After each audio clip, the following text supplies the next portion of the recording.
In March 2020, a scatter of historic artifacts was observed around what is now interpreted as a garage foundation.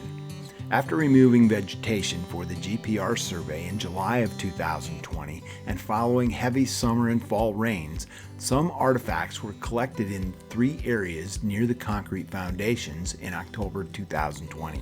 Artifacts include amethyst, clear, amber, and brown bottled glass, container glass like mason jars, bleach jars, and a Caro syrup jar, and yellow and pink serving bowls.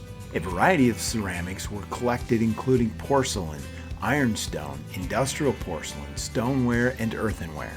Architectural artifacts were numerous and included bricks, mortar, window glass, nails, concrete, asphalt, and a tin stovepipe.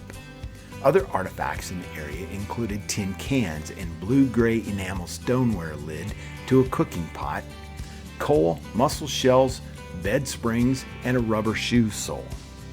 A total of 322 artifacts, or 79% of all artifacts recovered from the living quarters, was collected from the superintendent's house and undocumented foundation.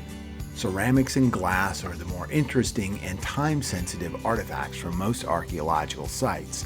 Several sherds of porcelain tableware with floral embossed edges and gold gilt banding were recovered. This type of porcelain was popular in the United States throughout the late 19th and early 20th centuries. 2 sherds of Albany slipped stoneware were recovered from this area. This type of stoneware became popular in the U.S. between 1880 and 1920. Machine-made bottles dominated the assemblage of glass artifacts.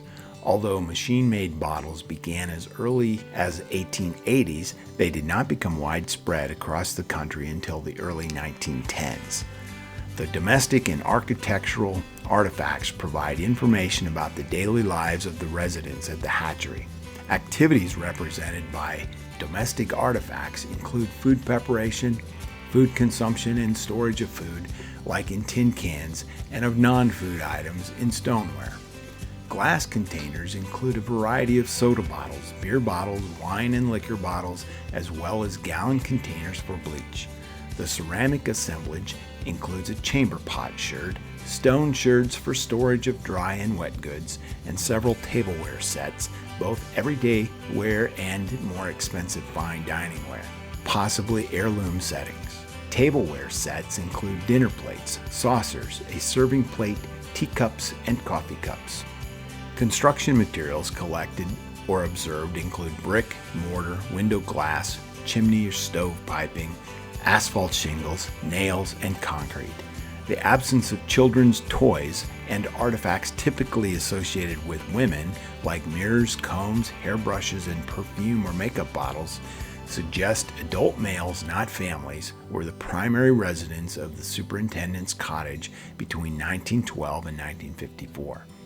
The assemblage is consistent with historical documents that show the superintendent's house was occupied from the early 1910s to the early 1950s.